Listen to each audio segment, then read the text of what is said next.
30평대 아파트에서 20평대로 줄여가게 되면 제일 걱정하는 게 뭘까요? 수납할 공간이 있을까? 답답해 보이지는 않을까? 이런 걱정들 많이 하실 텐데 좁은 집에서도 수납도 충분하게 넓어 보이게 만들 수 있습니다. 오늘은 바로 그런 작은 집 인테리어 포인트를 확실하게 알려드리겠습니다. 도국넥슬 20평대 아파트, 지금 바로 시작해보죠.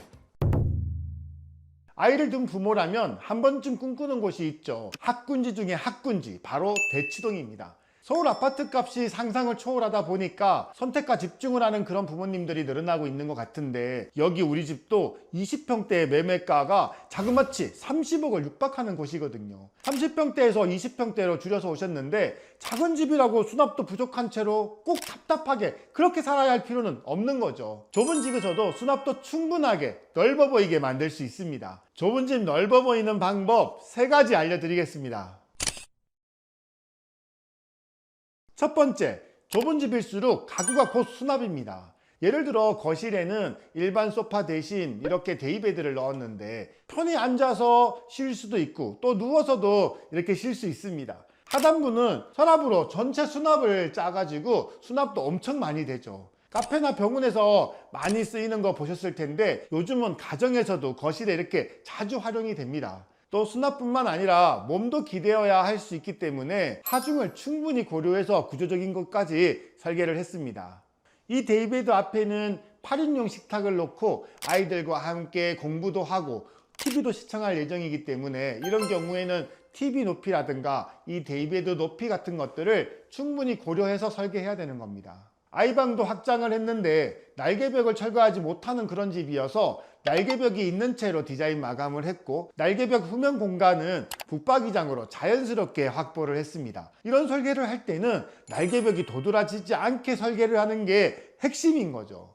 그리고 아이가 쓸 방이니까 귀여운 인형이나 책을 넣을 수 있도록 오픈장을 이렇게 넣어주고, 아이가 쓸 책상에 맞게끔 콘센트도 사전에 설계해야 됩니다. 그에 비해서 안방은 수납을 최대한 확보했습니다. 침대 헤드월 위에는 여닫이장으로 옷이나 짐을 넣을 수도 있고요. 침대 하부 쪽에는 수납형 프레임으로 이렇게 제작을 한 겁니다. 안방 발코니에는 부부의 취미가 캠핑이라서 미리 캠핑 소품 그 사이즈에 맞춰 가지고 창고장도 이렇게 다 만들어 드렸죠.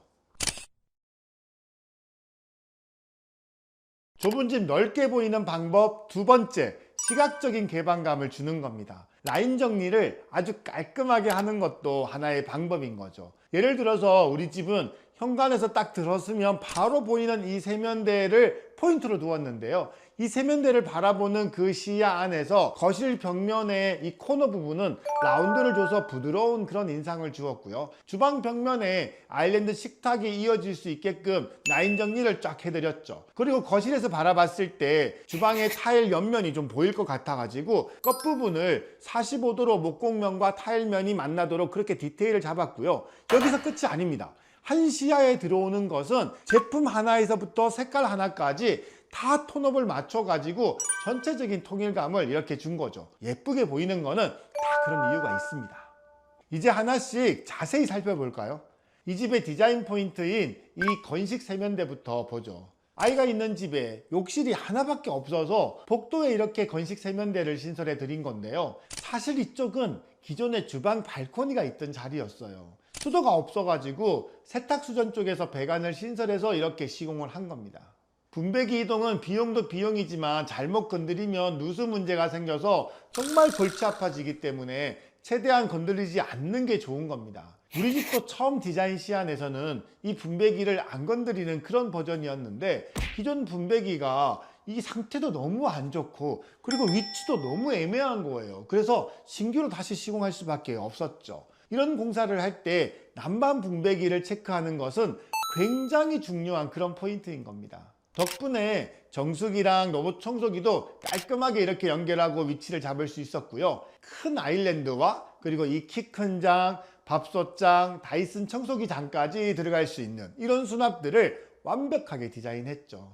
주방 발코니를 부분 확장하면서 이렇게 건식 세면대를 만들 때 정말 중요한 게 또 세탁기 건조기 사이즈예요. 요즘 나오는 것들이 정말 이 용량과 크기가 크기 때문에 기존에 발코니로 나가는 문이 작으면 아예 들어가지 않을 수도 있거든요. 이런 것까지 세밀하게 설계를 해야 되는 겁니다. 물론 여기는 충분히 발코니로 나가는 이 문을 큰 도화로 이렇게 새로 만들어 드렸고요. 세탁기가 있는 이 발코니를 조금이라도 더 활용하려고 당기는 문으로 이렇게 설치를 했어요. 예뻐 보이는 것까지 이렇게 같이 적용하다 보니까 저같이 덩치가 큰 사람은 사실 지나가고 사용하는 게 쉽지가 않아요. 다행히 우리 고객은 저처럼 등치가 크지는 않습니다.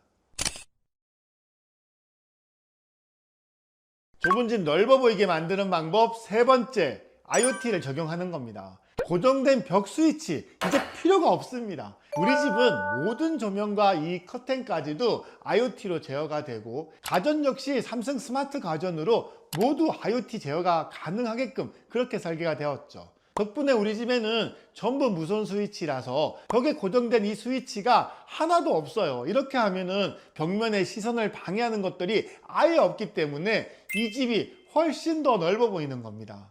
현관에는 모션 센스를 통해 가지고 사람이 드나들 때 자동으로 조명이 켜지고, 또 욕실에서는 온습도 센스를 통해 가지고 일정한 온도나 습도가 되면은 자동으로 또 환풍기가 작동하도록 그렇게 설계되어 가지고 쾌적한 욕실 환경을 유지할 수가 있죠. 가구 옆면에는 또 내가 원하는 곳에다가 이 무선 스위치를 붙여서 마음대로 이렇게 편하게 사용할 수가 있고요. 이동해 가면서 사용하는 것들은 또 별도로 또 쓰시면 돼요.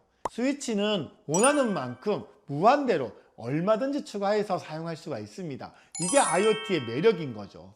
요즘 현관 앞에 설치하는 일괄소등 스위치 있죠. 이것도 무선으로 이렇게 사용하면 되니까 언제든지 원하는 곳에 몇 개라도 사용할 수가 있는 겁니다. 신발장이나 싱크대, 또 침실에 있는 가구에 있는 이 간접 조명들, 이런 것도 전부 IoT로 제어가 가능한 그런 조명으로 설치되어 있거든요. 이런 IoT 제어가 가능하게 하려면 숨겨진 비밀 시공이 하나 있는데요. 이렇게 벽처럼 보이지만 이 도화를 열면 보시는 것처럼 우리 집의 모든 조명과 커튼까지 제어할 수 있는 이 아카라 스트립 드라이버와 이 릴레이가 예쁘게 배치되어 있고요. 전원 공급을 할 수 있는 SMPS가 또 용량별로 이렇게 배열되어 있죠. 이런 것들이 들어갈 수 있는 제어함을 별도로 만들어서 설치할 수도 있는데요. 이렇게 벽면에 히든할 수 있는 이런 공간이 있다면 이런 방법도 적극적으로 추천드리고 싶네요.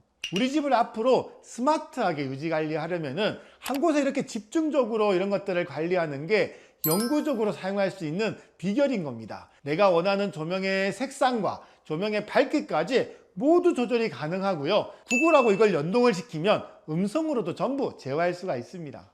여러분 어떻게 보셨나요?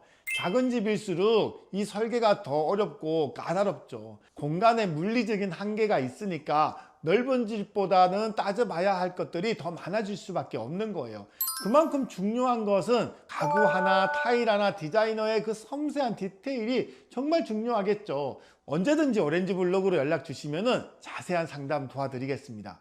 구독과 좋아요 절대 잊지 마세요. OBM 이코치였습니다.